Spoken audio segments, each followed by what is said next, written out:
This week, Area 51 is under attack, Nintendo is recovering from piracy, and the DOJ is getting serious about ransomware. It's Sunday, June 6th, 2021, and this is episode 596 of F5 Live, Refreshing Technology, a proud part of the Tech Podcast Network. If it's tech, it's here.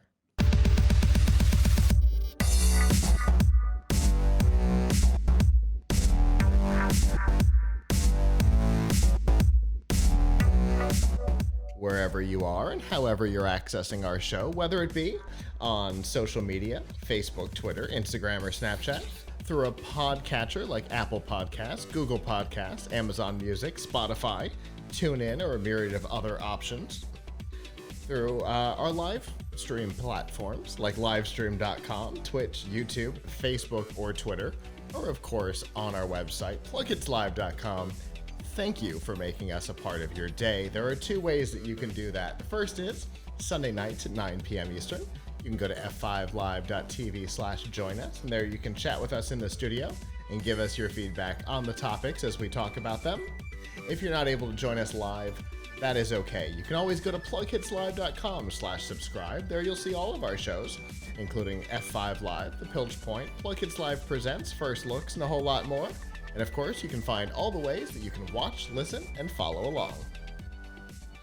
All right, Avram, how are you doing this week? Not bad. Not bad. Spending a lot of time building robots with my son, soldering things. So, always fun. He mostly built this one by himself. So, okay. But now we're adding ultrasonic sensor to it, and we have to add RGB to it. So, there's not enough wires on it yet. So, but there's always a challenge. Earlier this evening, I was trying to solder a bunch of RGB light strips together.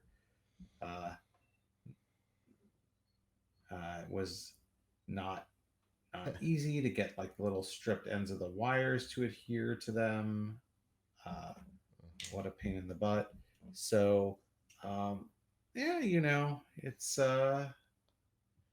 it's always a challenge, but we got to the point where we can now control this Raspberry Pi Pico powered robot through a web browser, because we have a thing with MicroPython where we can control it over Wi-Fi, so drive it over Wi-Fi. So now we're just trying to get it to do other things like obstacle avoidance and light up fun colors, and maybe see if we can get a camera to work on it, things like that. Well, that sounds like a fun project that you've gotten yourself into. Yeah. It seems like you've always got yourself into interesting projects over there. The question is whether we'll finish any of them, but sure. This one is probably the closest to finish because it actually does drive now. So there's that. It's just adding these extra things that are an extra bit of challenge, but there's always that. And then he always wants me to take some other robot chassis and do some other robot things. So I've got a bunch of other robot chassis lying around here for other purposes, for other boards to do. And of course, my personal one I want to do most right now or soon is making our own RGB Etch-a-Sketch, where you'll be able to draw things using a couple of dials. So it's it's the stuff we do. Yeah, that's for sure. And it's one of those things that once you start doing it, it's addicting. You get stuck in it, right? You enjoy it, and you're like, oh, but what if I? You end up sometimes going down these weird paths, like your Etch-a-Sketch idea. You're like, all right, well, I've got this crazy idea, and at some point I will get to it. and you start collecting. And for me, a lot of that happens in this room, which would explain why there's so much weird stuff, always around me in here, and things are always changing with the lights, and I totally understand. Oh my goodness. Well, for those of you who don't know, next week, just as a piece of information, next week we will be off from the regular show, but that's because we will be over in Orlando for a Drew Project event, because it's Saturday is the 5th anniversary of Pulse, which is hard to believe that it's been 5 years. So we will be doing a Drew Project event over there on Sunday. So no show, but you might see some kind of candid style live stuff if you stay over on Twitch with us of the event. It's going to be a lot of fun. Of course, we'll have information if people are interested in donating to the organization on the live stream. So definitely check that out. So follow us over there on Twitch. Also, tonight is interesting. For sure on live, we're trying something new. All of the graphics that people normally see for the finished show are happening on the live show tonight. Fingers crossed that everything works. So a little nervous, but that's okay. We'll see how it goes. And I guess with that, let's get down to some news.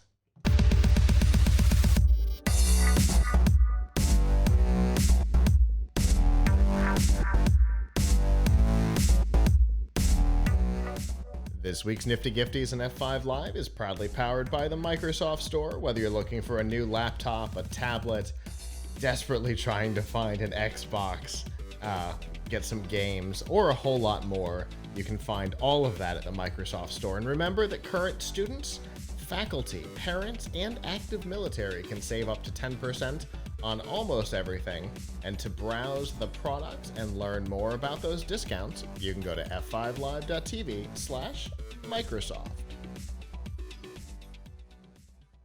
Now, obviously, we have had good things to say about a lot of Alienware stuff over the years.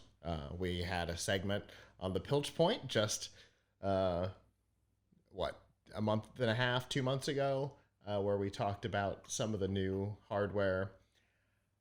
But with any brand, there are going to be problems, and a lawsuit against the company, and particularly against Dell, the parent of the Alienware brand,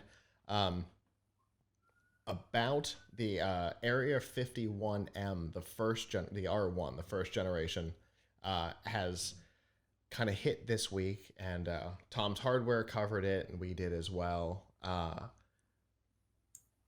Dell claimed at CES and beyond, because they unveiled it at CES 2019, that the systems would be hyper upgradable.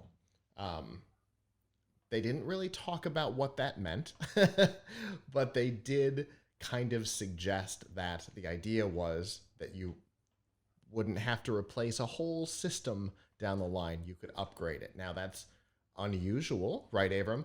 It's super unusual for major upgrades on a laptop, so people got excited, which makes sense. Well, they shipped with the 9th generation Intel processors, and the 10th generation changed the chipset, so processors weren't upgradable.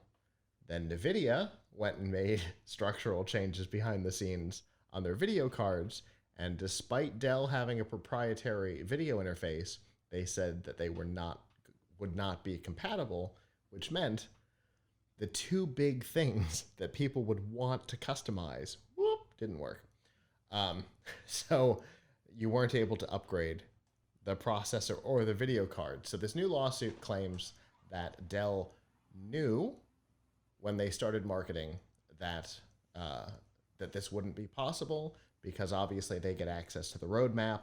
They know a lot more about what's going on than you and I do, because they have to build the computers, and oftentimes, stuff is available shortly after launch, so they know stuff before we do, and so they're looking for a class action status on this because a lot of these systems were sold, and I don't know. It seems like a difficult place to be, but the primary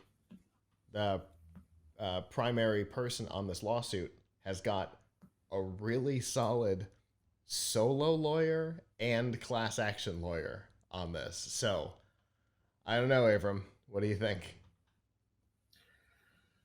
I think Alienware should have never advertised something as being upgradable.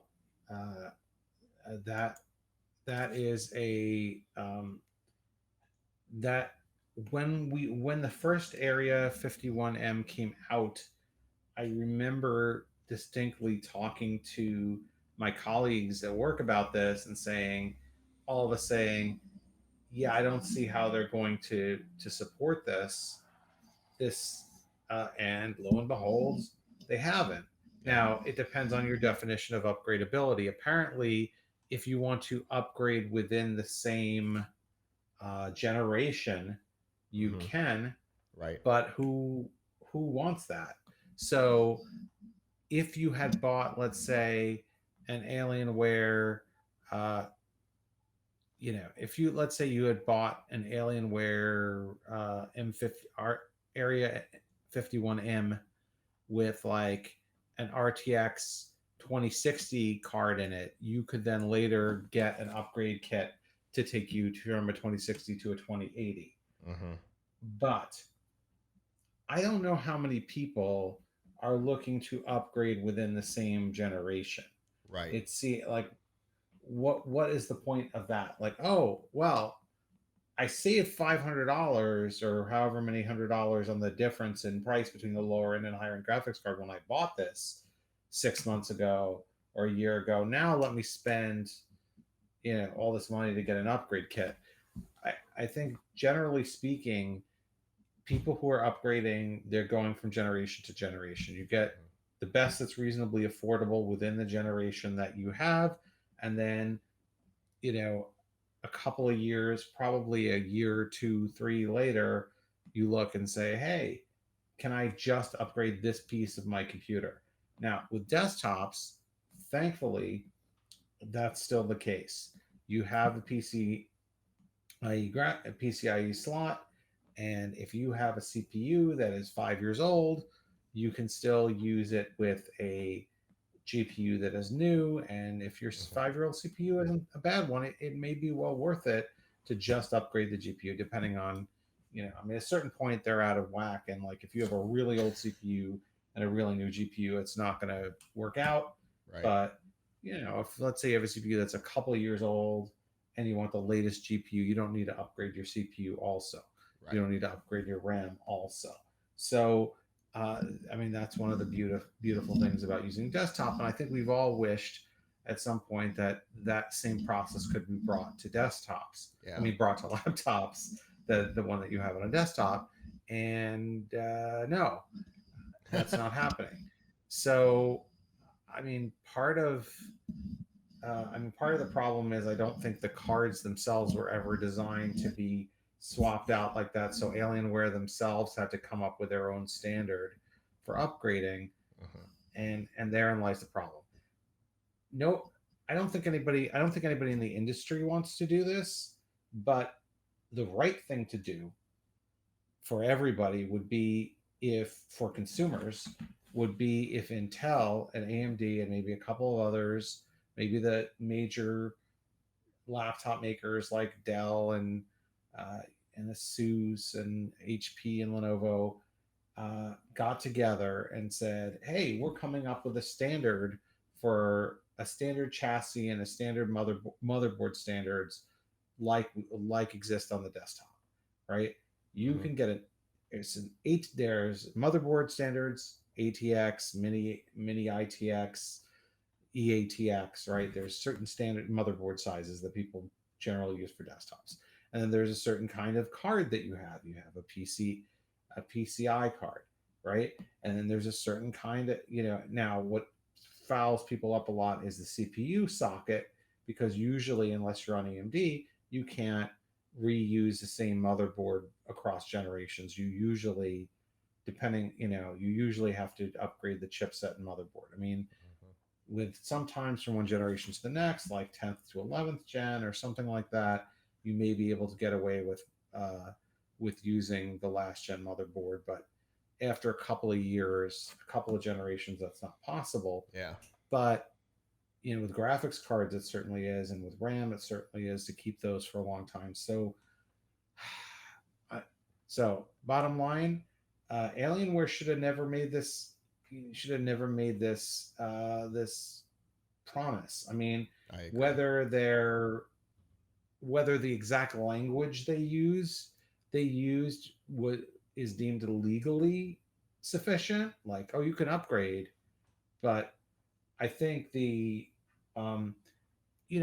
should Alienware have known that it was not going to be upgradable to future generations? Yes. Not because they even have to have secret information, right. Just because, like, this is how it works. So yeah, they would, and unfortunately, what happens is the burden is all on the Alienware, right? Because these are not industry standard parts. So I don't know how complicated it would be, but theoretically, Alienware could come out with a replacement motherboard or something like that. But then you'd ask, well, is the cooling that we put in here adequate? Right. And obviously, the constraints of the power supply and the chassis can't really get much better. So it's not, laptops are not designed to be modular. We're lucky when we're able to upgrade the RAM and the storage. I was going to say anything. Right. I mean, a lot of systems, and it's much to my chagrin because it's very annoying, is a lot of times you'll buy it. This is not in the gaming world, but in the ultrabook, lightweight, thin world, you'll buy a laptop and the RAM will be soldered to the motherboard. They don't really have to do that, I think, but they're doing it because they don't want you to open it, or they don't want you to buy your own RAM. And you might spend hundreds of dollars to go up from like 8 to 16 gigabytes of RAM, which is really bogus considering that it's probably really a $50 upgrade or something like that. So it is frustrating for sure. Alienware should have I think this is a case where Alienware way overpromised, even though they may be on legally firm ground to say, hey, look, we came up with an upgrade kit. But I think what most people expect when they're buying an upgradable thing is that they can go to the next generation. Yeah. And so my guess is that the argument that we're going to see out of Dell is that when you purchase the machine on the website, it said current upgrade path maxes out at, and that max out never changed. So at no point did they promise beyond the upper limits of the 9th generation Intel processors. At no point did they promise outside of the NVIDIA generation. But were people looking at that? Did the word currently suggest that it would change in the future?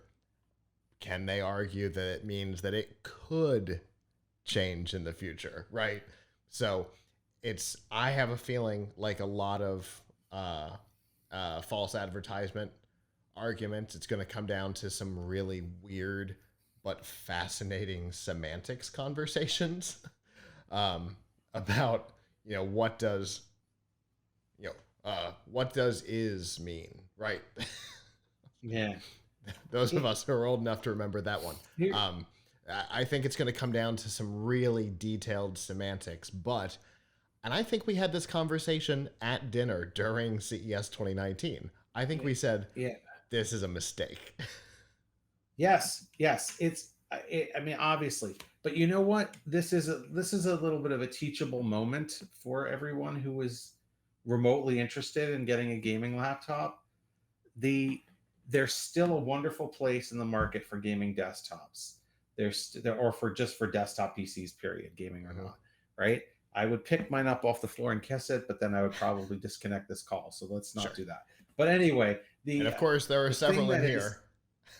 Yes, the thing that is beautiful about these desktops here is that you can have it your way. You can upgrade them. You can build it your way. You can have exactly the fan that you want. And you know what? That's something that is very rare in technology and probably wouldn't be invented today if it didn't already exist. True. Because everything else in technology has moved toward more and more and more proprietary and more sealed, unopenable boxes, which is why there's a whole bunch of people who have like a right to repair movement and things like that, because they're irritated about the fact that all these things are made in such an untouchable, unmodifiable way. We've seen a huge shift to SoCs. Look at the Apple M1, right? Right. Whatever you purchase, whoop, that's it. There's no RAM upgrades, no nothing, because that is all contained in a single piece of silicon. So unless you're buying a desktop, and this is why desktops are wonderful, and I hope that they continue forever. They are upgradable. Almost nothing else can you count to be upgradable at all, even by software, by the way. So like, your phone, we've talked about this in the past. Can you count on the good nature of Samsung to keep upgrading you to new Android versions? No. I mean, if they say that they're going to upgrade you to a new Android, I mean, there are some phones where they say, hey, look, we're going to go up another year or 2 years, we're going to give you updates. But the bottom line is there's very few things, very few devices where you can realistically count on them to be upgradable by either software and hardware, or even just software in perpetuity. Yeah, absolutely. I've got non-Windows laptops that, even though the hardware would theoretically support upgrades, nope. That's the end of the OS for you. We see it with phones all the time. Obviously tablets, since they tend to run a version of the phone operating systems. Outside of desktops for hardware and Windows in general, because you can usually force, or Linux as well, you can force it onto devices that it probably shouldn't run on anyway. There's really nothing else that supports such an upgrade path. So yeah, I think this was an all-around mistake for so many reasons. Yeah. We will be keeping an eye on this one, because I find it weird, and again, it's something that we talked about during CES. I think at Burger we had this conversation that night, and we're like, what a dumb announcement that was. I hope that here's to January 2022 discussing the status of this lawsuit at Burger. Yes. Yes, indeed. I will make sure to look up wherever the lawsuit is at, if it's still going on or if it was settled or whatever, by on the way to the restaurant. January, on the way to the restaurant, while we're waiting in line to get in. There you go. Yeah. Well, we'll keep everybody updated if and when anything interesting happens with the case.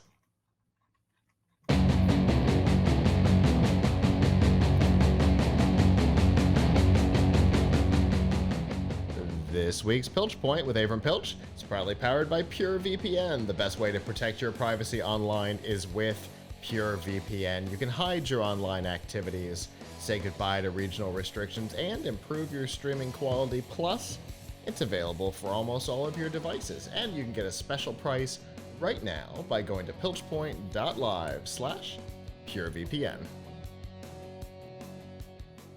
So, we were just talking about upgradability and sometimes our tendency to put operating systems on hardware that it shouldn't be on, and one of the things that comes with that is software problems. And you guys have been dealing with some of Yeah. that, right? So we have just launched at Tom's Hardware in time, just in time for a new version of Windows to potentially come out at the end of this month. A guide for on how to deal with everyone's favorite thing, blue screens of death. If you're not familiar with what a blue screen of death is, I think probably anybody listening to this program or watching this program is familiar. But that's that screen you get when your Windows crashes and the screen turns blue. And in Windows 10, it gives you a frowny face, and it gives you some type of an error. Usually gives you one of these stop codes, which is usually something like critical process died, IRQL not less or equal, page fault in non-paged area, system thread exception not handled, all of those things. So we are working with. We have a new writer, Ed Tittle, who is a famous Windows 10, a Windows expert, Windows author, and he's been doing a bunch of stories on how to deal with it if you get a blue screen of death. And hopefully, when people get blue screens of death and they Google and they're looking for help, we will have some help for them. So, what should you do if you get a blue screen of death? Well, first of all, the thing to do is, uh, if possible, before it reboots itself, take a note of what the stop code was. Was it critical process died, whatever, if you can. Now, by default, most Windows computers are set to automatically reboot themselves after a few seconds, so you may not have time to do it. I actually recommend, although this is not the default, that you go into the startup and recovery before you ever get a blue screen of death. You go into the startup and recovery options in Windows 10 and disable or uncheck where it says automatically restart, because that way when you get a blue screen of death, your computer won't restart and you can take a picture of the screen. But even if you don't, that's okay, because by default Windows keeps a memory dump. And what you need to do is you want to you may want to take a look at what is in the memory dump. So there's a number of tools that will actually read your memory dumps. There's one that we like called Blue Screen View from a company called Nearsoft, and it is a free download, and that will open all of your little dump files for you and show you uh, what the error was.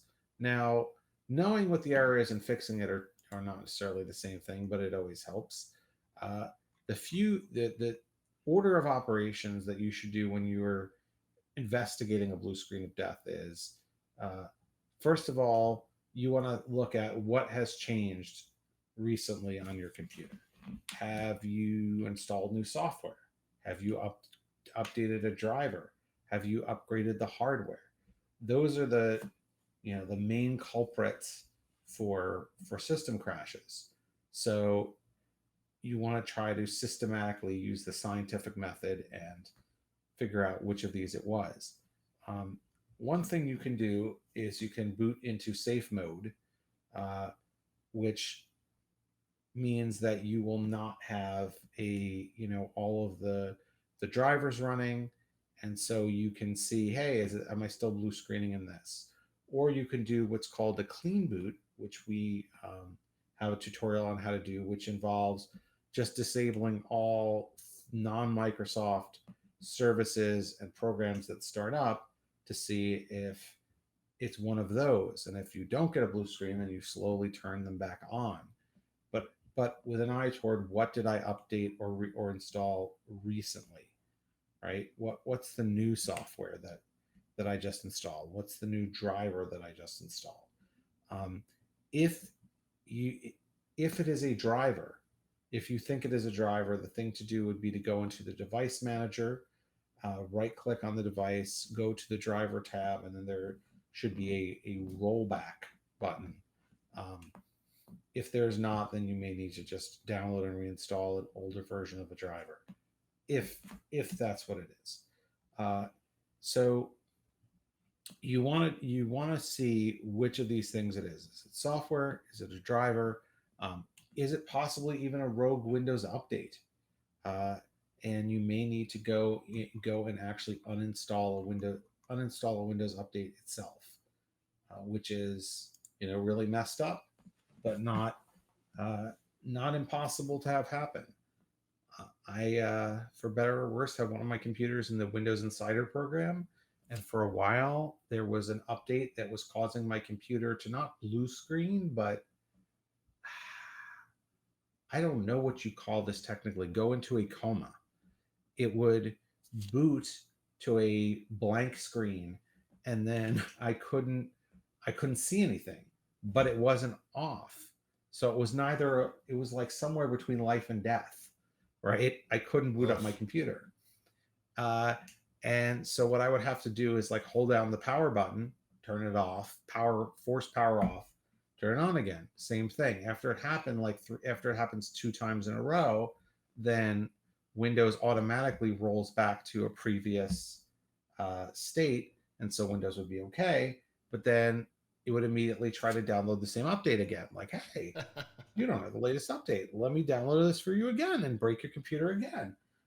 So I'd keep delaying the update. Like, don't give me this update. It's going to break my computer. And then every few weeks it would do it anyway. It was very, very frustrating. Finally, and I could not figure out what was causing it, and I could not exit the Insider program, which really makes me think maybe the Insider program is not so great if you really need your computer.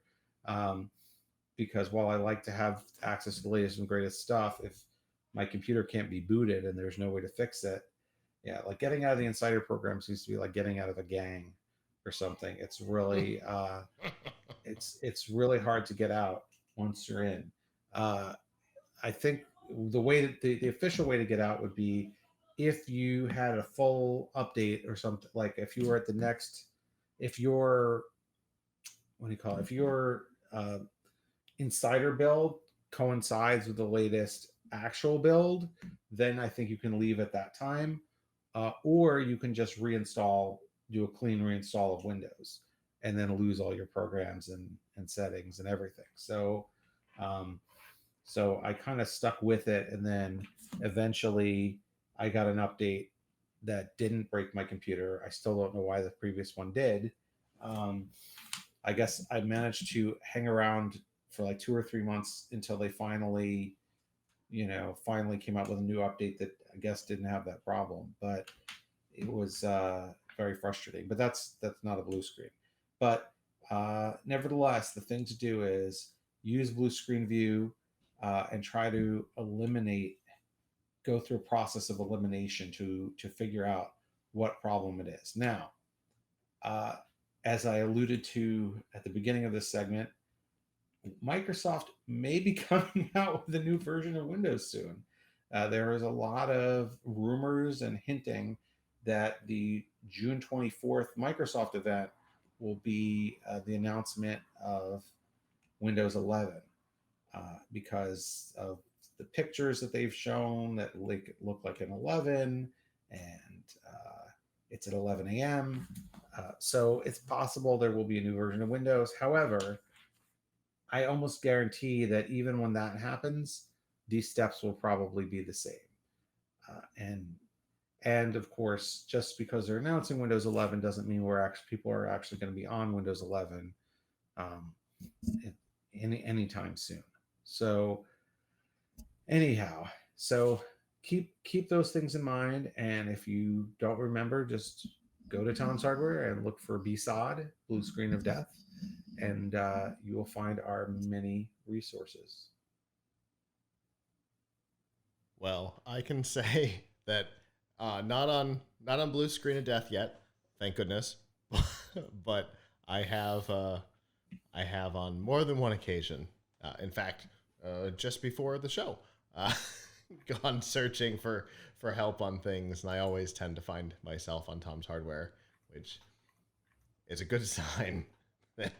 that Yeah, I mean we're trying to be there when people find, people search. Just this afternoon, very coincidentally, my 9-year-old son was trying to figure out how to make this ultrasonic sensor work with a Raspberry Pi Pico. And so he Googled ultrasonic sensor Raspberry Pi Pico, and he landed on our website because we had a tutorial on how to do it from a few months ago. So, yeah, I mean, we're always out there trying our best to make it work, to help people, to empower people, and so that you can not just be a follower and passively accept what happens to your computer or your devices. That you can take control and figure out how to solve problems and how to take your technology to the next level. So that's always the goal. Well, it is definitely appreciated, obviously, by enough people that I stumble on it all the time. Even your son, by coincidence, found himself there. That is a good sign that you're on the right path, and I appreciate it. I know a lot of other people do as well, and I also appreciate you bringing this information to us tonight. And as always, I look forward to what we talk about next.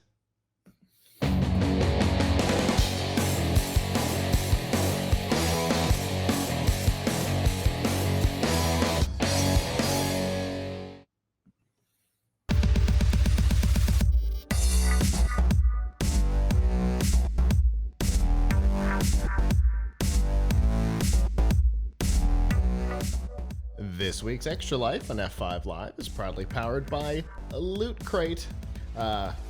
Whether you're a gamer, anime fan, or pop culture aficionado, Loot Crate has got a crate for you. They curate a bundle of collectibles, apparel, figures, and more that you can't find anywhere else. Crates get delivered to your door. It's like getting an awesome birthday present from a friend every single month. And to learn more about the crates that are available, you can go to f5live.tv/lootcrate. So, we may have talked about this in the past. I don't remember. In 2019, there was a website that Nintendo went after called... Oh, it has totally slipped my mind now. RomUniverse? Yes. It was popular for downloading illicit copies of video games, particularly Nintendo. And I think we all know that, especially over the last couple of years, Nintendo has gotten super protective of its IP, so much so that they were causing trouble on Twitch, even with people streaming.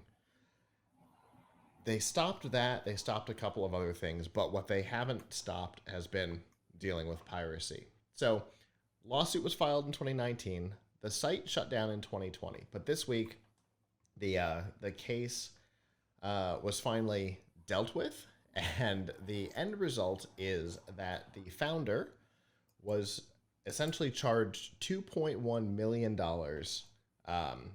for a variety of reasons. The first is $35,000 per game that was available on the site, which came to $1.715 million, and the other $400K came as trademark infringement by using the protected box art. So obviously, that's a big settlement, a big judgment. Against a guy who we have learned has no income. His income at one point had been coming from the site, and now he's essentially on unemployment and food stamps. So Nintendo does not expect to actually get a penny out of this. I think what they're hoping is that this will dissuade others from filling the void left by the disappearance of RomUniverse. And with a judgment of that size, that's a pretty big reason not to get into this space, I would think. What do you think, Avram? What was the reason to get into the space? Right? Now, to be fair, it's interesting because we talk all the time about emulation, right? Mm-hmm. And it's very interesting that there's a very big legal market that sort of relies heavily on a, let's put, charitably, gray market, or non-market of, Sure. Per- questionably legal downloads, questionably Perhaps, likely perhaps illegal downloads, unsavory. unsavory downloads. So, for example, right, um, there's a whole bunch of uh, Raspberry Pi kits, including, I have one on the shelf behind me here, that that allow you to create like Raspberry Pi emulators. Right. Some of the kits make your Raspberry Pi look like a Nintendo. Some of it make it look like an arcade machine. Whatever it looks like is not really the issue. The issue is you have software, and the software can emulate various consoles, including several Nintendo consoles, but Atari and television. And television. Believe it or not, they're coming out with an Intellivision remake retro machine. I keep getting PR about it. There's an Atari one coming out soon. Oh yes, but Atari was quite popular. Yeah, Intellivision, true. I'm surprised anyone remembers. Anyway, so yes, That's Atari true. VCS. Oh, we may. Well, I think we'll have one show before this, but I do want to say, for people following, Atari VCS is supposedly coming out on the 15th. Mm-hmm. So, but anyway, for those sorts of things like Atari VCS, like the company has to pay extensive licensing, Right. right? But there's a lot of things out there for your PC or for Raspberry Pi or other things where you have emulators, and the Right. emulators themselves are legal, but the ROMs that you need to actually do something useful with the emulator are mostly probably maybe not, right? I mean, a handful of people who there's a handful of people out there who have maybe made their own custom old style Nintendo game or something, Mm-hmm. but that's I don't think that's why people are primarily making these machines. Right. So, There's um, also so just it, like with music, there's an interesting gray area for people who own the cartridge for a game but are playing it through an emulator. There's a right, right. Library So of Congress, right to there, there's a there's an right, right. So it's interesting like position there. But me. for most people, Yes, maybe if you bought the. I mean, it's still likely. We did a story on this a couple of years ago. It's still likely, although I don't know that these things have ever really been tested much in court. It's still likely illegal to download a copy of something you own the cartridge of or Mhm. whatever. And whether you buy your own like ripper to rip the cartridge and then you've done it all yourself, maybe that's better. But Mhm. again, a lot of these things have never been tested in court. What is for sure going to get you in big trouble is running a site where you share these ROMs. The And chance of you for downloading them being in trouble is slim because there's a ton of people doing it's it. certainly less, yeah. But what's going to make But it if you're even running, worse is if you charge a monthly subscription to access the site, yes, which is yes. the case here. So that's asking for it, and asking for Nintendo to come after you, asking for the Mhm. IP holders to come after you, and that is exactly what happened here. Um, I I feel bad for this person, even though they certainly made their own bed here. Sure. But um, I do feel bad for the person, but they certainly made their own bed. Now there's probably still a ton of places to find these sorts of ROMs, but they're probably operating in ways and places that are more out of reach. Maybe they're in other Sure. countries that they can't easily be sued. Maybe they're on BitTorrent or something like that. Maybe they're Hi- places Hiding where behind they're Tor. not identified.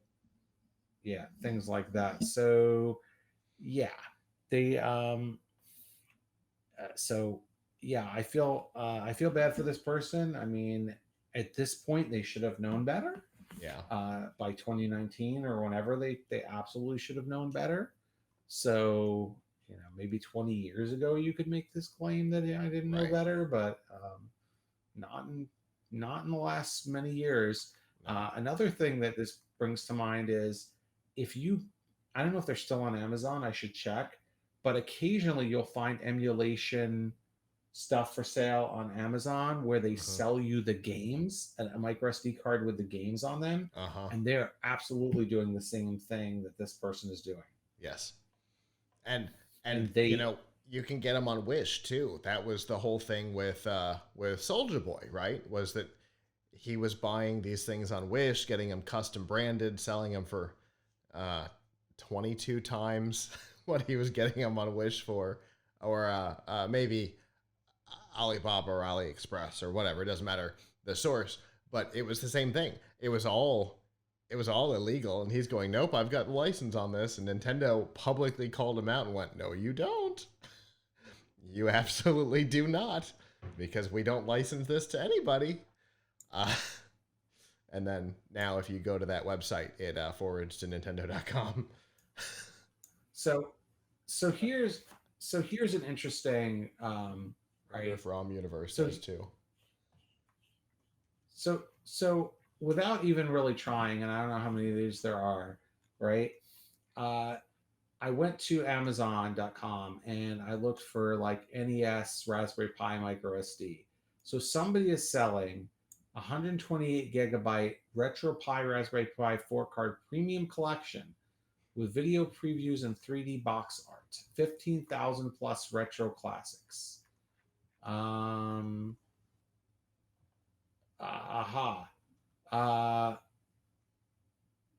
it doesn't say what they are.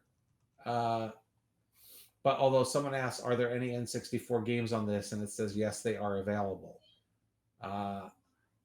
And the person says, and I doubt this would save them from a lawsuit, disclaimer, I do not own any copyrights. By purchasing any files from me, you are contractually agreeing to the rules mentioned below. You own a license or game for any ROM image included and will remove any ROMs for which you do not. That sentence ends abruptly. Oh, I'm sorry, because which you do not, you will not distribute any of these files illegally.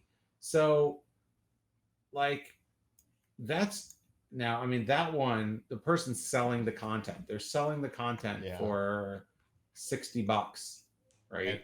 And directly selling it as opposed to selling membership to a site that has the content, which, by the way, his whole argument in court relied on the idea that this was a user-generated content site and that he was not liable under the safe harbor clause of the Digital Millennium Copyright Act.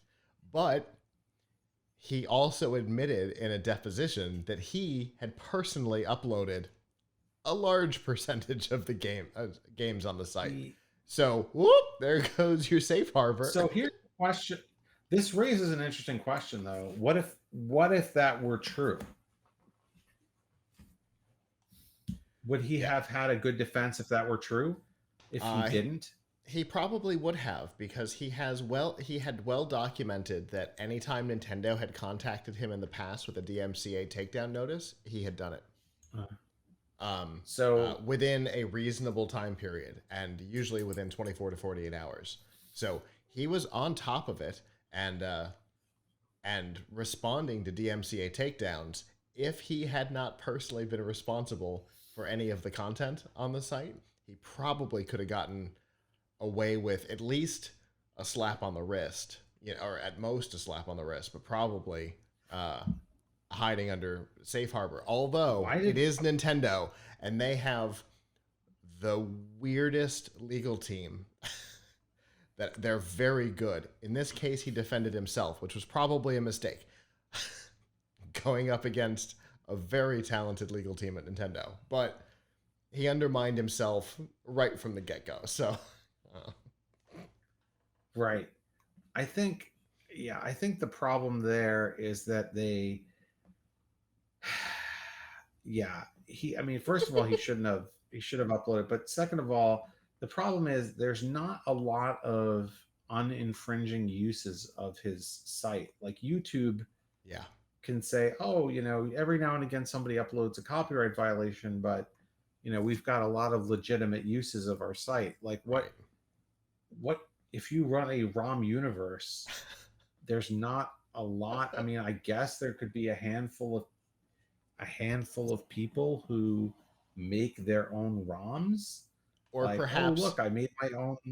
Yeah. or perhaps copyright owners that do freely distribute their old content. There's definitely a possibility of that, but it would be a very small percentage because so many of them continue to sell on, say, the Nintendo Virtual Console. Although Nintendo has started to pull their own games from the Virtual Console, but that's a different topic. A lot of the old games are still available in various forms across a plethora of platforms, that it would be unlikely that there'd be a whole lot of legitimate content. Yeah. Yep. I don't know. It all seems very silly to me that he even gave this a shot. I don't know. Anyway, like I said, I guarantee Nintendo has no expectation of getting anything back from this except the fact that we are talking about it, making sure that everybody who listens knows that Nintendo will go after you. And that was almost certainly their point. Point made. Good job.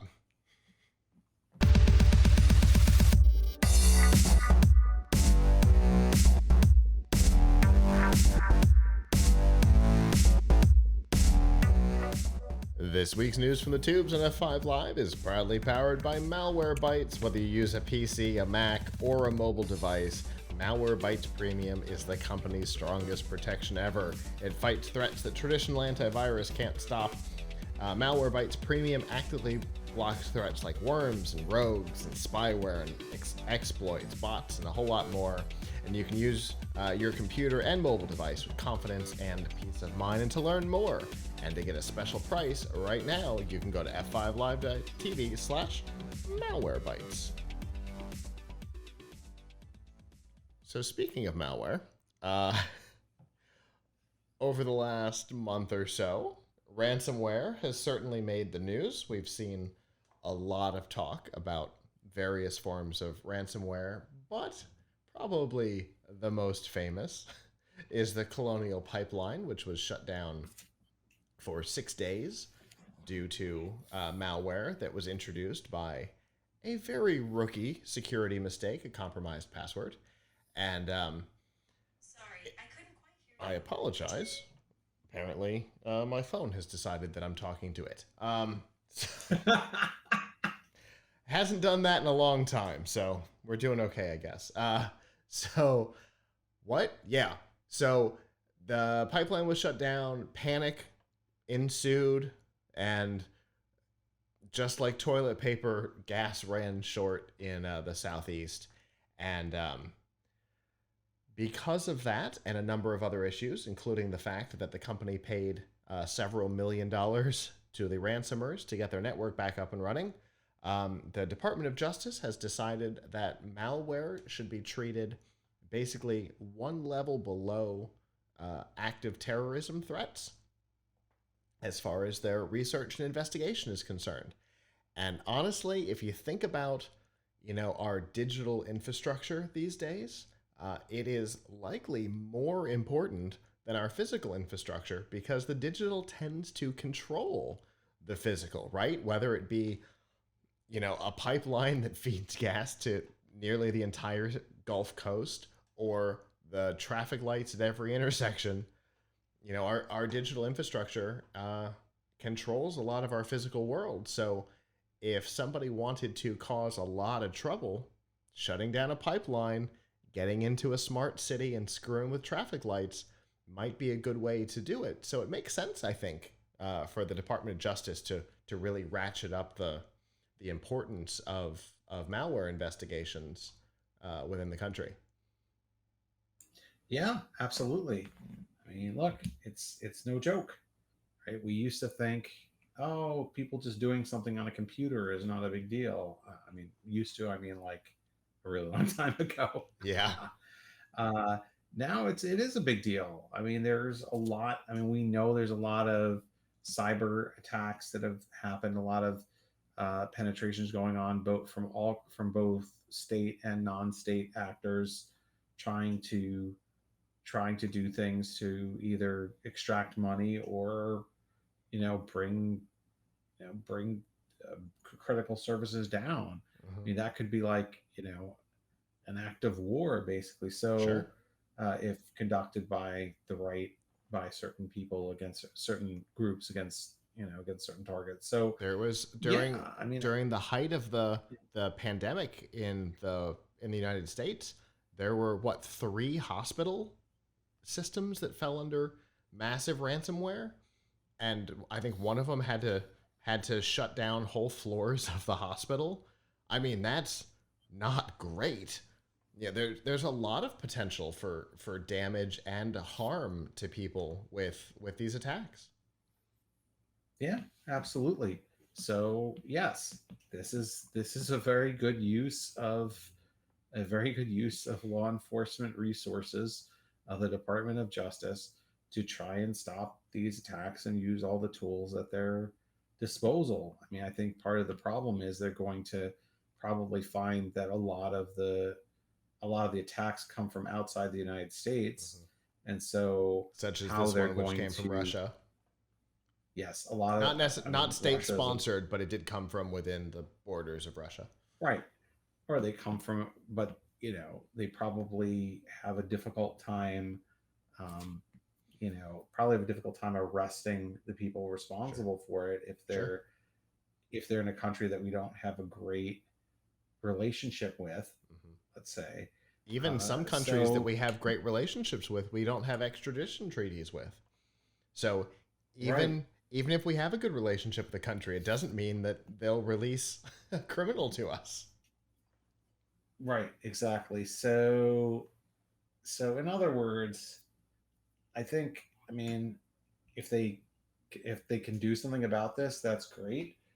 They should, but ultimately, there's probably going to have to be a lot of things that take where they're going to have to do something against groups that are outside the United States, because there's a lot of the stuff is coming from outside the United States. Yeah, a couple of big hot spots, of course. But yeah, we see ransomware come from lots of places, uh, and a lot of them, like you said, we either don't have a great relationship with Russia, China, or may not have an extradition treaty with, and so it might not matter anyway. Even if we said, hey, we need this guy or this group of people, they might go, no. So Yeah. So that's the problem. So what's incentive for them to stop, right. right? There's no incentive for them to stop if there's no penalty. So Right. that's rough. I mean, Yeah. these things are really bad, and we need to, obviously, everybody needs to practice safe computing, and hmm we need a good infrastructure to protect against this kind of thing, For um, sure. for And sure. obviously, like we said at the top, malware bites is a great way to do that. Personally, there's also enterprise level stuff. Um, on a enterprise IT level, with the Colonial Pipeline, there's the fact that they didn't have a secondary air gapped backup system that they could switch to was obviously a Maybe huge. they should be liable. Like, I don't know if anything's going on there, but maybe a company that does not practice good security that ends up resulting in like Mhm. damage to the infrastructure of the economy, maybe the people who run that company in the US should be liable for allowing it to happen. It's not a bad idea, especially like if even if it happened because of poor security practices on an individual person's case, but that's how it happened. It maintained because you know Right. somebody without good security practices had access enough to a system to be able to introduce this, and there was no backup system to switch to. There were a lot of places where better practices could have at least prevented it from, even if it happened. Okay, so this person has access, they did something stupid, their password was compromised, the system goes down, there was nothing to switch to keep this thing up and running. I mean, what? And they ended up having to pay millions to this hacker group to get the pipeline back up and running. And who knows if they can trigger it again. Yeah, I would be in favor, even I, who tend to argue against a lot of interference. I think that's a great idea. I think making a company who sets themselves up for failure liable on this could certainly help prevent it in the future. Because they have an economic incentive not to do the right thing right now. They got hurt at this moment, but at the same time, having good security practices costs money, right? So the incentive is to be cheap and not do time, people, money. It costs a lot of things. Yeah. So they need to have an economic incentive to do the right thing. Yeah, an economic and a legal incentive in this case. It would. Yeah. It could potentially hit them in both. Yeah, I mean that sounds reasonable to me, and could potentially prevent these kinds of things in the future. Maybe not 100%, but we're starting to see more and more ransomware attacks. We've seen whole cities and counties get taken down, newspapers. And like you said, it's because there's no current incentive not to. So it's a good point, and it might be a great solution. We will see. Obviously, the government is now interested in this topic, which is a good starting point. We'll see what happens from here.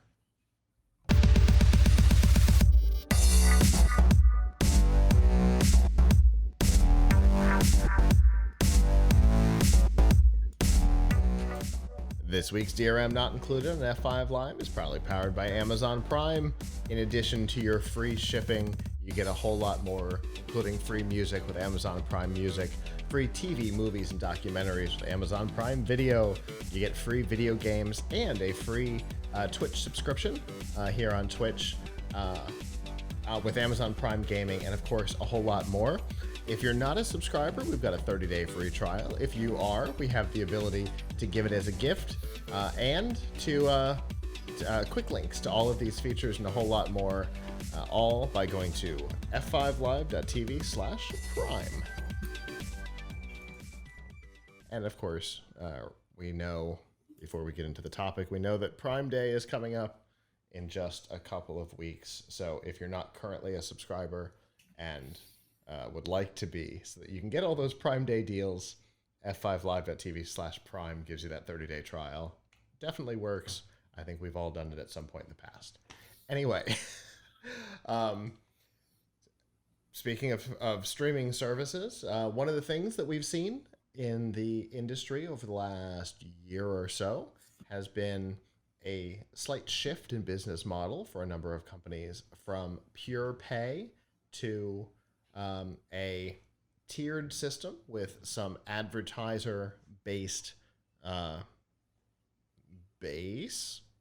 I don't know how to say that. With an advertiser-based tier at the bottom that costs less, and then a tier above that gets rid of the ads. Hulu started doing this. Now it feels like many years ago, and we saw Peacock follow suit when it launched. When was that? A year and a half ago? And now we're seeing some of the other guys start playing in that arena. CBS All Access had this capability, and it came into Paramount Plus. And this week, they have announced that they will be lowering the price by $1 on that ad supported feature, but they will also be dropping the live TV option from it. So you'll save a little bit of money to not have the live TV, which the kind of people who are using streaming services with ad support tend to be looking for that deal, and so this might work out for them. In addition, HBO Max has finally launched the feature that they have talked about for a while, and that is an ad-supported tier at $9.99 compared to their $14.99 for their full subscription. HBO Max has had some struggles, honestly, as has the entire AT&T Media division. But HBO Max has done some creative things. That we know that they brought all of their 2020 films to HBO Max. They also did the Friends reunion, and yet they've still struggled to hit the milestones that they were hoping for.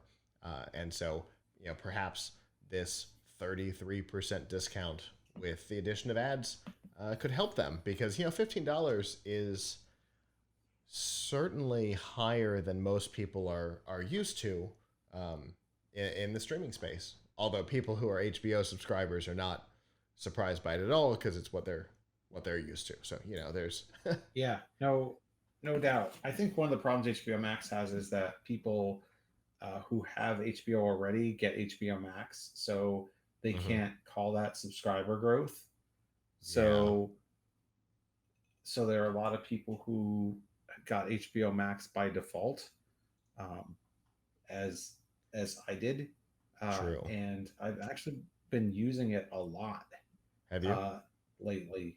Yeah, I've been using it a lot lately. Surprisingly so. For one, I used to never watch HBO, but then there are a few shows started to come on that I really wanted to see, and lo and behold, all of a sudden I've ended up seeing just a whole bunch of HBO shows lately. Like, now granted, this isn't really a credit to HBO Max, I guess, because they're HBO, but I ended up watching them on HBO Max. Ended up watching Mayor of Easttown, which is a fantastic show, highly recommended. Ended up going back and watching Big Little Lies, which was pretty cool. I watched both seasons of that this week. Yeah, I mean, being able to do it for $10 as opposed to $15 is a good way to incentivize people to sign up. Sure. It doesn't hurt that they've got a lot of movies coming on, although the movies that are coming on, I can't say a ton of them have been like, oh, I gotta see this. I mean, Mortal Kombat was good for watching it on something I'm already paying for. If I had to pay to see that in the theater, I would have been disappointed. Yeah. Yeah. Wonder Woman, it was definitely not a flawless victory. Wonder Woman 1984 was okay. I mean, I probably would have paid to see that in the theater. But yeah, I mean, I guess what it also proves is a lot of things that are coming to streaming, you realize, wow, people paid $12 to see per person to see this, or $15 per person to see this. Yeah. Maybe it's not worth paying this much to see. So, yeah. But I've always argued that going to the movies is overpriced. So sure. Yeah. And during the movie, what was the name of that service? Movie Time? No. With the tickets where you could, Right. The unlimited.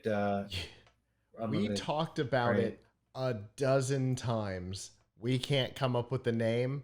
I gotta say, that's not great for your brand. Anyway, yeah, I mean, we talked about it a lot during Movie Pass. We talked about it a lot during all that. So don't worry about it. But I mean, we talked about it a lot during all that, right? Because it was an important piece of topic, because the thing that they were doing was trying to fix the pricing problems of going to the movie.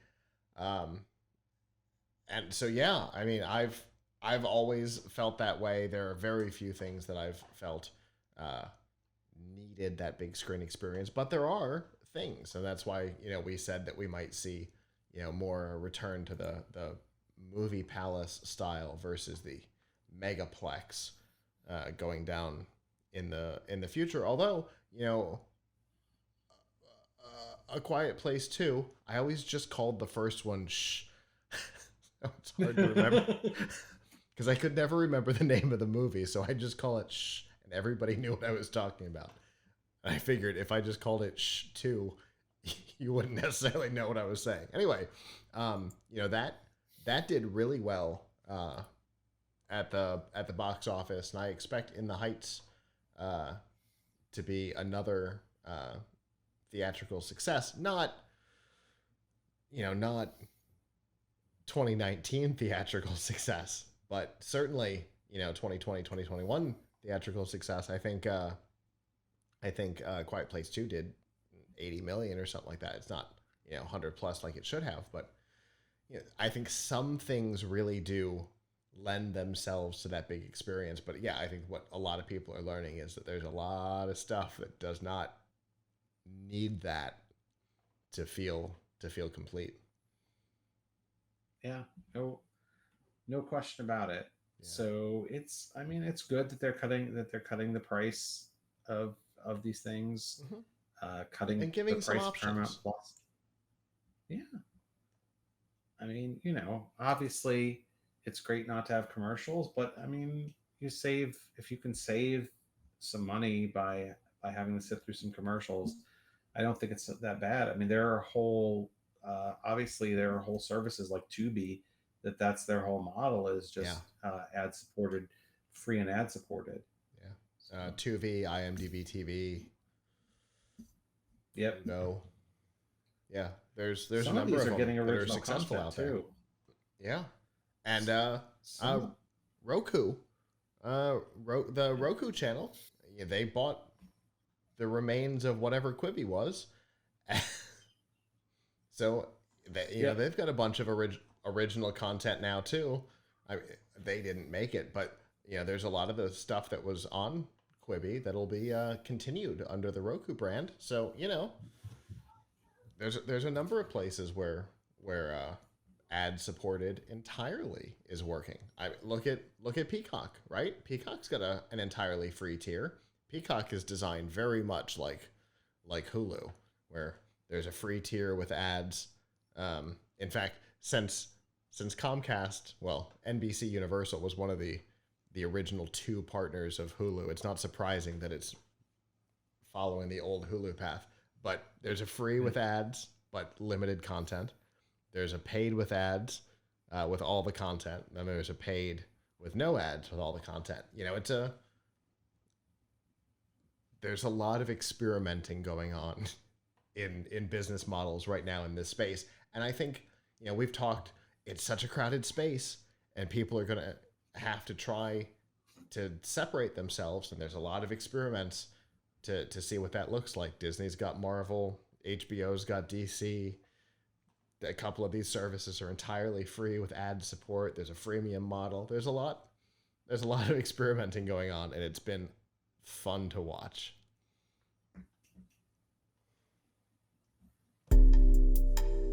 Well, that is our show. Thank you to those of you who joined us live. We always appreciate our live viewers. If you didn't and would like to in the future, it's really easy. Sunday nights at 9 p.m. Eastern. You can go to f5live.tv/join us. And if you join us live, you can talk to us during the show, give us your feedback on the topics. We can incorporate questions and things. It's a lot of fun. If you can't join us live, that is perfectly okay. You can always go to PLUGHITZlive.com/subscribe. There you'll see all the ways that you can watch, listen, and follow along, including on Facebook and YouTube and Apple Podcasts, Google Podcasts, Spotify, and a whole lot of other places. And we make it easy to find over there. We will be off next week from the show, but we will have some live content over on our Twitch channel. So definitely follow us over there on Twitch. We will be streaming on and off from the Drew Project event. So that'll be a lot of fun.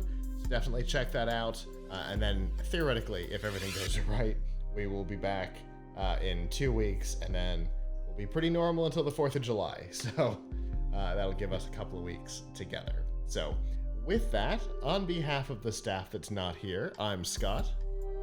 I'm Avram. And we will see you back in 2 weeks. Ciao.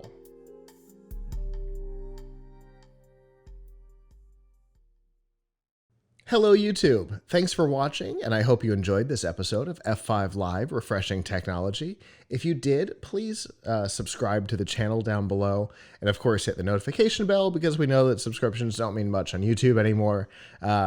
If you've got topics that you'd like us to talk about in the future, please comment them down below. And if you'd like to not follow us on YouTube, there's lots of ways that you can follow along with our content by going to plughitslive.com/subscribe. There you'll see all of our shows and all of the ways that you can watch, listen, and follow along.